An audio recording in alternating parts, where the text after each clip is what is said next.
Hey, this is Barry at CTech-review. This is the second video, the finale, of the RHO versus the Rebel 2025 sibling rivalry video between the standard output and the high output. We're gonna do a ride and drive review now. What differences do we notice between a long travel suspension truck versus standard suspension with the air suspension on this truck?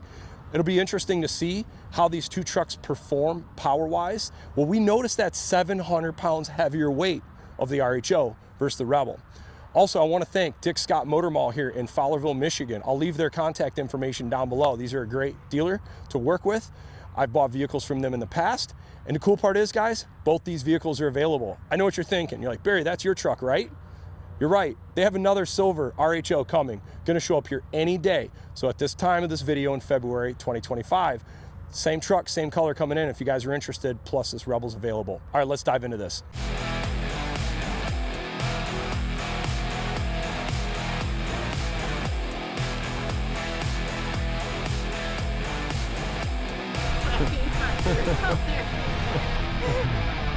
So if you just started watching this video and you did not watch the former video, I recommend watching that first so you can kind of see the interior, exterior, powertrain, window sticker overview, because we're not going to spend time talking about that today. Today, our whole goal, let's drive both these trucks the same loop, the same day. Let's see how the ride characteristics, the fuel economy, the comfort, let's see how these trucks compare. You know, another thing I noticed, this has the standard black color start button. Also, something I wanted to add, both these trucks have the easy entry and exit to get in and out of the vehicle, which is kind of cool. We got our seats all set up nicely. I'm gonna see if we can see our home button. Here's another thing, you can edit all these same pages and widgets the exact same way between these two trucks. We're gonna make sure both these trucks are reset for fuel economy and both engines are completely warmed up so that not one has an advantage over the other. You can kind of see the coolant temps right there, 172 degrees. We're gonna let it sit for just another second or so. We'll reset our fuel economy and be on our way. Yes, we did just put fuel in this, guys. I have noticed when you don't fill these trucks up and just put a quarter, half a tank in, sometimes it takes forever for these gauges to restart. We're gonna reset our fuel economy now and we will be on our way. Truck is in auto mode as well for drive mode. All right, first acceleration. First thing I immediately noticed coming from the RHO, which I've driven now the last 4,000 miles, is a difference in the steering. The steering feels a little lighter in this truck, probably because you're not turning those big 35-inch tires in the other truck. Steering wheel feels a little different as well. Very nice, very comfortable, feels premium. You just don't have that big bolstering right here for your hands. And honestly, it's not a big deal to me, but it does not have that.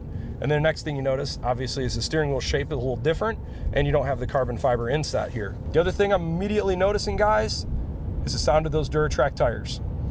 It's something I've talked about in other vehicles in the past. These tires are awesome for performance standpoint, but they do make some noise. So you just gotta be prepared for that. This truck has an active lane management system, but it does not have a full hands-free system. We're gonna kind of show you what it looks like. It's gonna show you driver assist, but you will notice this is not a hands-free system. Both these trucks have 392 gears. We noticed that 70 miles an hour, we are, man, I'm gonna say between 2,000 and 2,100 RPMs at 70 miles an hour. Look at the fuel economy right now, about 16. The seats, the bolstering, feels pretty similar. It does feel like a little bit different padding in the material. The seat feels maybe a touch different. I can't exactly tell you what it is quite yet. We'll figure that out in a second. All right, we'll get off here at this exit. I'm curious to see how this body roll and how the suspension feels on this versus the RHO going around this little corner. I don't know how to explain this. The truck just feels smaller, which is nice. It feels a little more maneuverable. How's the transmission feel? Goes through the gears nice. 2,500 RPMs or so, very smooth. I don't expect to feel any difference in the transmission behind these two trucks because it's the same trans and it's a really good transmission. See if this downshift's going up this hill. Yep. So this did have to downshift going up this hill. Get to the top, let's see, it's gonna shift back. There we go. All right, we're gonna pull back into Dick Scott and let's see where we finished out with our fuel economy loop. 16.1 miles per gallon. All right, let's go do the same thing now with the RHO. Oh, and I forgot to mention,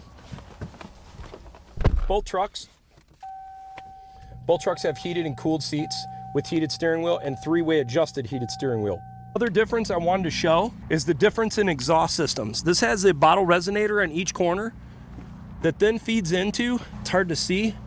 See, that's a single in and single out. So you get a Y pipe up front that feeds into a single in, single out muffler. Whereas if we look at the RHO, does not have a bottle resonator. Muffler is a dual in, dual out. So this is a true dual system on the RHO. We'll make sure the RHO is in the auto drive mode as well. We're gonna let the engine warm up just another second. Some things I noticed after just coming from driving the Rebel, seats feel a little different in this truck, and I don't know how to explain it. Feels a little bit softer, a little more comfortable. I don't know if the material's a little different, because the lumbar looks very similar, but this feels like a little bit softer seat. Also notice right off the bat, the steering wheel feels a little different, and it's nice. We got the massaging seats, got the hands-free driving in this truck as well. Otherwise, this all looks pretty similar. Oh, another thing I forgot to mention.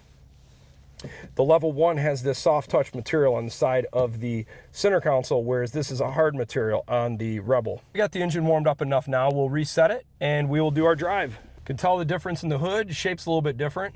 So you immediately notice the difference in exhaust tone.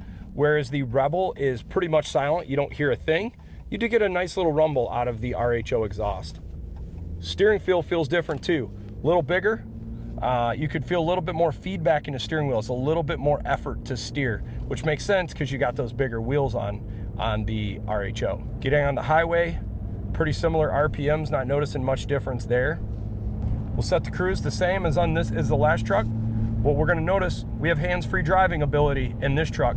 Got the sensor here, and we've got the heads-up display. It's gonna show you we've got hands-free driving. Here's the difference in fuel economy. About 12 at 70 versus 16. Notice the RPM's a little lower though. We're probably 150, 200 RPMs lower on the RHO versus the Rebel at the same speeds. So how's the road noise in this? A little less tire noise, but this truck feels a lot bigger on the road than the Rebel. You can feel it's a physically larger truck right now. See how this feels going around the same corner. A little more steering feedback. Obviously, you could tell there's more suspension travel because it has a little bit more dip into the into the cornering, whereas the Rebel felt a little bit more stable right there. See the difference in acceleration here. I'm just moderate acceleration, nothing crazy. Both shifted around 2,700 RPMs. I'd have to say the biggest thing I noticed, the transmission shift, both awesome. And I don't notice much difference between the two, so that should tell you how good right out of the gate a brand new Trans is versus one with 4,000 miles. Both engines feel very similar. I would say one thing I've noticed right off the bat is that the steering feel and the brake feel is definitely different in the RHO versus the Rebel, and it makes sense because you got bigger wheels and tires, or bigger tires, more rotating mass on the RHO versus the Rebel. So you would feel this in the steering and you would feel it in the braking. I think it feels a little more responsive on the Rebel versus the RHO. Not that the RHO is bad, it just feels a little bit more nimble in the Rebel. So if that's a big deal for you, it's something to consider. Up the same incline, let's see if the high output can hold speed without dropping down a gear. Nope. It had to drop into 6th gear as well. So both the standard output and high output in the Rebel versus RHO, they both had to drop a gear at the same incline. All right, let's pull back into Dick Scott and see what we ended up for fuel economy with the RHO. All right, there we go, 14.7 miles per gallon. There we go, 14.6 miles per gallon. All right, which truck would you prefer to go with, the Rebel or the RHO? For $9,000 more with the RHO, you get 120 horsepower, you get hands-free driving, massaging seats, a little bit more premium interior, you get heads-up display, you get a full long travel suspension. Is that worth it to you? The downside is you got to run premium fuel and you got a wider, bigger truck. If you do off-roading or tight parking, you might not want something that large. Also, you're going to have a little more maintenance with the all-wheel drive truck versus a rear-wheel drive truck. The other thing is the Rebel, you can run 87 octane. It all just depends on what you're after. Both these trucks are awesome, and it's nice that Ram gives such a large range of a truck with off-road performance.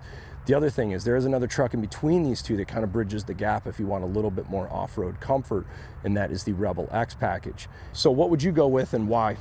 I don't think you can go wrong either way. It just depends on what you're after. I think Ram did a great job refreshing the Rebel, making it a lot tougher for 2025.